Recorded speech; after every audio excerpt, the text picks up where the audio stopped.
Αυτό είναι ένα Suzuki Cappuccino και είναι ένα από τα πιο ιδιαίτερα αυτοκίνητα που έχουν βγει ποτέ από τη Ιαπωνέζικη αυτοκινητοβιομηχανία. Σήμερα θα το δούμε παρέα και θα ακούσουμε την ιστορία του συγκεκριμένου αυτοκινήτου από τον ιδιοκτήτη του, τον κύριο Γιώργο Λιμπεράκη. Αν σας αρέσουν τα βίντεο με ιδιαίτερα και ασυνήθιστα αυτοκίνητα όπως είναι το συγκεκριμένο, κάνε subscribe στο κανάλι γιατί θα δεις πολλά σαν και αυτό. Ακόμη εκτιμώ πάρα πολύ όλους εσάς που κάνετε like και hype στα βίντεο γιατί βοηθάτε το κανάλι να πάει παρακάτω. Πάμε λοιπόν τώρα να συζητήσουμε την ιστορία του Suzuki Cappuccino και των K-Cars.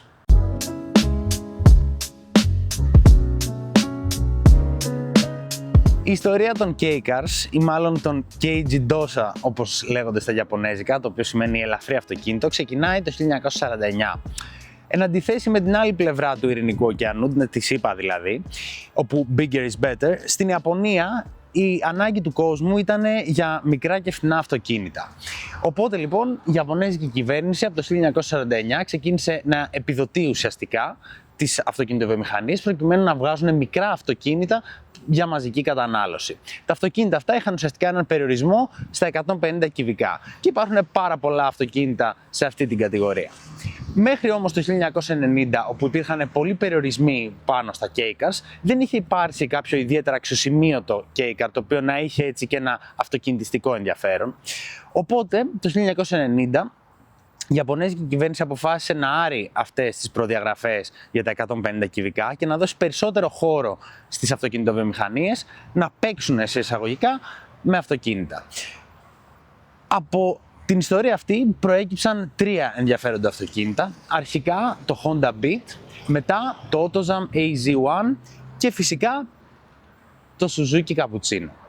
Ουσιαστικά η συμφωνία κυρίων για τα αυτοκίνητα αυτά ήταν ότι θα ήταν μέχρι 660 κυβικά και 64 ύπους και το πιο σημαντικό απ' όλα ήταν πως το μήκος του δεν έπρεπε να ξεπερνάει τα 3,4 μέτρα. Όπως σας είπα και προηγουμένως, υπήρχε ένας περιορισμός στο μήκος του Suzuki Cappuccino και όλων των K-Cars και αυτός ο περιορισμός είναι πασιφανής όταν το βλέπεις δίπλα σε ένα σημερινό αυτοκίνητο, όπως βλέπετε εδώ.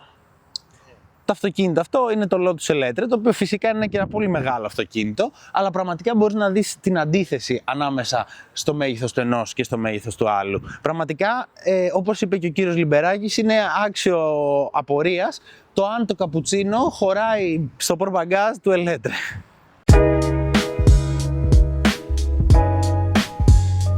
Βλέπετε τώρα το μηχανοστάσιο του Suzuki Cappuccino. Αρχικά πρέπει να σας πω κάτι. Τα πρώτα δύο πρωτότυπα τα οποία είχαν βγει που κατέληξαν να είναι το Suzuki Cappuccino, το RS1 και το RS3, το ένα ήταν το 1985, το άλλο ήταν το 1987, είχαν τον κινητήρα τοποθετημένο στο κέντρο.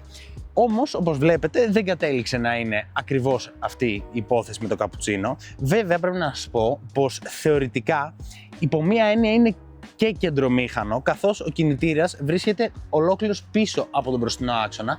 Επομένως, δεν είναι ακριβώς μπροστιομήχανο, αλλά δεν είναι και κεντρομήχανο.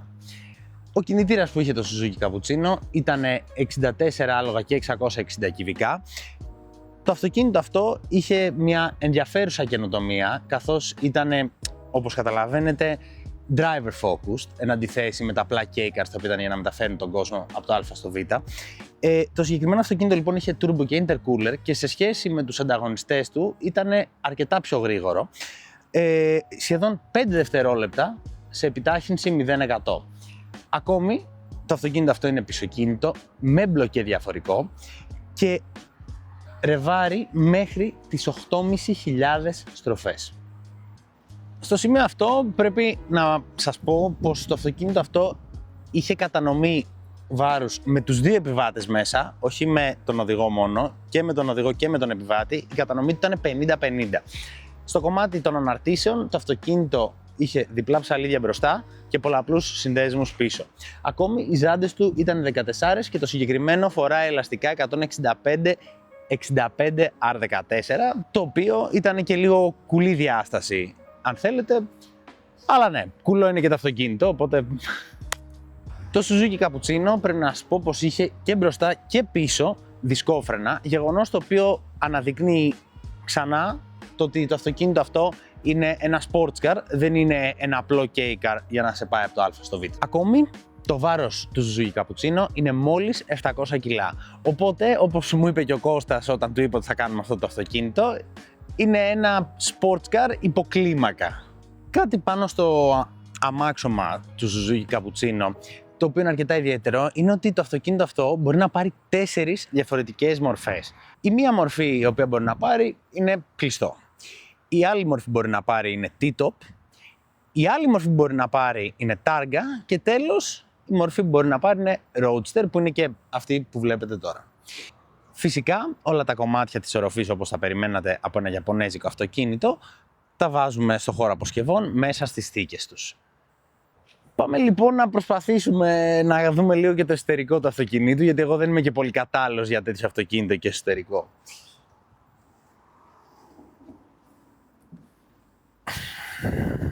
Όπως έχετε καταλάβει, δεν είναι για κάποιον σαν και εμένα που διόλου Ιάπωνας είμαι στο μέγεθος αυτοκίνητο. Τέλος πάντων, σε γενικές γραμμές το Suzuki Cappuccino έχει ένα πολύ σπαρτιάτικο εσωτερικό. Βέβαια έχει διάφορες έτσι λίγο πολυτέλειες ιαπωνικού ταπεραμέντου, πολυτέλειες για την ακρίβεια, γιατί σε ευρωπαϊκό αυτοκίνητο αυτά θεωρούνται δεδομένα, όπως είναι το γεγονός ότι έχει air condition, ηλεκτρικά παράθυρα, πεντάρι σασμάν παρακαλώ, το 1991. Υπενθυμίζω πως η παραγωγή του διήρκησε από το 1991 μέχρι το 1998. Σε γενικές γραμμές, όπως βλέπετε, το τιμόνι είναι φυσικά στα δεξιά, καθώς η ιαπωνέζικη αγορά είναι δεξιοτίμονη και το Suzuki Cappuccino κυκλοφόρησε επίσης και στο Ηνωμένο Βασίλειο, καθώς πρόκειται φυσικά για μια δεξιοτίμονη αγορά και σε καμία άλλη χώρα στην Ευρώπη σαν πώληση. Πάμε λοιπόν τώρα να ακούσουμε την πολύ ενδιαφέρουσα ιστορία του συγκεκριμένου Suzuki Cappuccino από τον ιδιοκτήτη, τον κύριο Γιώργο Λιμπεράκη. Κύριε Λιμπεράκη, σας ευχαριστώ για άλλη μια φορά που μας δανείσετε Χαρά μου μεγάλη. Θα ήθελα να μας πείτε λίγο την ιστορία του συγκεκριμένου αυτοκίνητου. Είναι πολύ αστεία αλλά και συγκινητική. Το αυτοκίνητο αυτό το είχε χαρίσει ο ίδιος ο κύριος Σουτζούκα, έχει πεθάνει εδώ και πολλά χρόνια, ο πρόεδρος της εταιρείας, στην κυρία Ρενάτα Αρτιόλη, τη σύζυγο του κυρίου Ρωμάνου Αρτιόλη, του ανθρώπου που ξανάφτιαξε την Μπουγκάτι και ο οποίος ήταν και ο αντιπρόσωπος της Σουτζούκι για την Ιταλία. Από κυπροερτική σύνδεση. Ακριβώς. Λοιπόν, ο άνθρωπος αυτός πήρε αυτό το ωραίο πραγματάκι, δεν είχε δει την κυρία Αρτιόλη. Η κυρία Αρτιόλη ήταν σαν και εσένα, ναι. Ήταν 1,80 επί αρκετό πάγος, μια πολύ φοβερά σικ κυρία, αλλά μεγαλόσωμη. Με μεγάλες διαστάσεις. Της το φέρανε λοιπόν το αυτοκίνητο, αυτό ήρθε και ο κύριος Σουτζούκα, ήρθε και η κυρία Αρτιόλη, όλοι μαζί να της το χαρίσει, το ανοίγουν το αυτοκίνητο. Εννοείται ότι η κυρία Αρτιόλη δεν τόλμησε να μπει μέσα, γιατί δεν θα ξανάβγαινε ποτέ. Το αυτοκίνητο λοιπόν αυτό έμεινε. Κάποιοι το οδήγησαν εκεί από το εργοστάσιο, του είχαν κάνει 2-3 χιλιάδες χιλιόμετρα. Έμεινε στο εργοστάσιο επί αόριστο χρονικό διάστημα και όταν πήρα εγώ τη δική μου Μπουγκάτι, μου το χαρίσανε. Και αυτό μαζί, πάρ' το και αυτό. Ένα συν ένα. Ναι, πάρ' το και αυτό ως τώρα. Είναι ελαφρώς, ας πούμε, Βασιλόπουλο, σούπερ μάρκετ. Ναι. Δίνουμε και ένα τέτοιο. Πολύ ενδιαφέρον. Πολύ ενδιαφέρον. Ναι, ήταν πολύ αστείο. Και εμπειρία πολύ σας, γλυκό. ποια είναι μέχρι στιγμής με το καπουτσίνο? Είναι ένα pocket rocket. Μια ρουκέτα τσέπης. Έχει μια μηχανή που πάει 9.000 στροφές. Τώρα 9.000 στροφές το 1991 και 92-93 πήγανε μόνο μηχανές, μοτοσυκλέτες. Αυτή είναι η μηχανή μοτοσυκλέτες μετατετραμένη για αυτοκίνητο. Έχει turbo, έχει intercooler, 2 κεντροφόρους επικεφαλής, 4 βαλβίδες, ένα κίνητρο. Πράγματα σουρεαλιστικά για εκείνα τα χρόνια. Και σουρεαλιστικά για ένα αυτοκίνητο που είναι 700 κυβικά. Δεν είναι αστεία. Έχει πίσω κίνηση, έχει τα πάντα, τα οποία θα μπορούσε να τα έβλεπε κανείς σε ένα σοβαρό αυτοκίνητο, σε ένα μεγάλο σπόρο αυτοκίνητο. Και μπλοκ και διαφορετικά. Γι' αυτό και το λέω και το pocket rocket. Και η ισορροπία του είναι 50-50, είναι τρομακτική. Το όλο αυτοκίνητο αυτό είναι φτιαγμένο όπως έφτιαξε η Toyota το 85 τότε, το MR2, το Supra, για να φύγει και να ανέβει κλάση, να γίνει από... Το Toyota παλιά ήταν αυτοκίνητο για ταξί και για πόλη και λοιπά, φτηνά. Απεφάσισε λοιπόν εν ώψη και της αποφάσεώς της ότι θα φτιάξει και τη Lexus αργότερα, να ανέβει κλάση. Για να ανέβεις κλάση δεν ανεβαίνεις κλάση με διαφήμιση. Αυτά είναι μπουρδες. Προφανώς. Ανεβαίνεις κλάση με προϊόν. Το προϊόν λοιπόν, κατά ανάγκη για να ανέβεις κλάση, το πουλάς χαμηλότερα. Ακριβώς. Η Toyota, ας πούμε, έχανε στο MR2, δεν θυμάμαι πόσα δολάρια τότε ήταν σε κάθε αυτοκίνητο. Στη Supra ακόμη πιο πολύ. Που έλεγε μια Supra με την εξακίνητη μηχανή turbo καταπληκτική 3 πιο ακριβά από ό,τι κόστιζε η μηχανή σκέτη. Αλλά ήταν το πρόγραμμά τους. Το ίδιο έκανε και η Suzuki. Ανέβηκε κλάση. Και στο LFA νομίζω ήταν που είναι, ξέρετε, θρύλος στο LFA, ας πούμε, στην αυτοκίνηση και για τον ήχο του κλπ. Ότι ήταν πάλι το Toyota, έμπαινε μέσα σε κάθε αυτοκίνητο, αλλά ήταν αυτό ακριβώς που λέτε. Ακριβώς. Και είναι πολύ ενδιαφέρον αυτή η κίνηση. Γενικά οι Ιαπωνέζικες αυτοκινητοβιομηχανίες. Οι Ιαπωνέζοι το κάνουν αυτό. Εμείς νομίζουμε ότι είμαστε οι ακριβότεροι και οι σοβαρότεροι και τέλος πάντων. Οπότε κυβερνάμε. Αυτά λοιπόν όσον αφορά την ιστορία του συγκεκριμένου Suzuki Cappuccino. Πάμε τώρα μια βόλτα. Είναι μεν Ιαπωνέζικο, σπαρτιάτικο, ξέρετε, χωρίς πολλές φανφάρες κλπ. Αλλά εντάξει, έχει και το condition του. Τα έχει όλα. Και το δίνει κιόλας, εντάξει, δεν είναι ψόφιο. Δεν πατάω καν. Τι λέτε τώρα. Ωραία. Είναι δυνατό, είναι ελαφρό, γι' αυτό είναι αυτό. Ναι, εντάξει, 700 κιλά τώρα, τι να πούμε.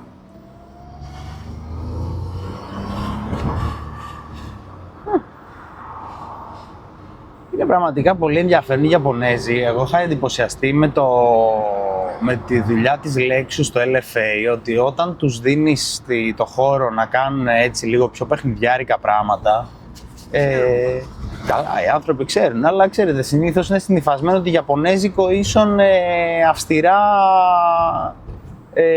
Όχι καλά. Η Toyota πώς ανέβηκε κλάσεις. Ανέβηκε κλάσεις στα έτη 85-87 με τρία αυτοκίνητα. Έκανε το MR2, Το GT. έκανε το Supra Το Supra, σωστά. και το Corolla. Τέλος πάντων, το Corolla το έκανε για να μπορεί να αγοράζει κόσμος. Βασικά το MR2 και το Supra. Με αυτά τα δύο ανέβηκε κλάση. Από ταξί, κορώνα, Ναι. πήγε σε αυτοκίνητα τα οποία ήταν αυτοκίνητα. Πραγματικά, και να σας πω την αλήθεια, χαίρομαι πάρα πολύ γιατί βλέπω τώρα ότι το Toyota δεν ακολουθεί αυτό το συμβατικό δρόμο που ακολουθούν οι κλασικές μάρκες. Τότε χάνανε σε κάθε έμαρτο, χάνανε ένα σωρό λεφτά. Ναι. Άρα δεν τους έπαιζε. Και στο LFA. Ακριβώς. Σου λέγει με νοιάζει το κάθε Corolla μου και όλα Ναι. αυτά. Το υπόλοιπο θα πληρώνει $3 Σας για ζεστό να ψωμί. ανέβουμε εμείς κατηγορία. Και ανέβηκαν κατηγορίες. Το Supra χάνανε άπειρα. Ο μηχανικός παραπάνω από ό,τι το πουλάνε το Supra. Πολύ ενδιαφέρον για μελέτη. Οι άνθρωποι είχαν ένα σκοπό. Σου λέει, κυρία μου, εμείς θέλουμε να φύγουμε από την κατηγορία του ταξί και του αυτοκινήτου που παίρνει η κυρία Μαρία να πάει να ψωνίσει. Ωραία τα γκάζια! Ναι, πάει 8.500 στροφές. Απίστευτο το 8.500 είναι νούμερο, δεν είναι. Μηχανή από αυτοσυγκράτη ουσιαστικά. Ναι. Αυτό το γνώριζα. Είναι μετατετραμένη σε μηχανή αυτοκινήτου. Οκ. Αυτό ειλικρινά δεν το είχα υπόψη. Γενικά τα K-Cars, επειδή είναι και τόσο αποστασιοποιημένα από την Ευρώπη, η αλήθεια είναι ότι δεν τα έχω μελετήσει καθόλου. Έχω ελάχιστη επίγνωση πάνω σε αυτά και η αλήθεια είναι ότι ήθελα να κάνω ένα ιδιαίτερο Ιαπωνέζικο. Γιατί είναι το πρώτο Ιαπωνέζικο που κάνω στο κανάλι, δεν έχω κάνει άλλο. Και επειδή όλα τα άλλα, ξέρετε, έχουν παιχτεί πολύ, τα MX-5, τα Supra, όλα αυτά τα. Δεν έχει σχέση με το Supra. Όχι, γενικά λέω Το ότι. MX-5 έχει σχέση με το MR2. Ναι, όχι. Το Supra ήταν ένα αυτοκίνητο τελείως άλλης υφής. Το Supra ήταν και πιο πολυτελές και πιο δυνατό και πιο αποδόσεις και πιο απ' όλα από μια Mercedes CL. Ναι, Contra CL το λέτε. Λιγότερο, την παίρνει με ένα κομματάκι. Ναι. Αυτά όσον αφορά το Suzuki Cappuccino. Τα σχόλια είναι όπως πάντα δικά σας. Κύριε Λιμπεράκη, και πάλι σας ευχαριστώ. Εγώ ευχαριστώ πολύ. Τα λέμε στο επόμενο βίντεο. Γεια σας.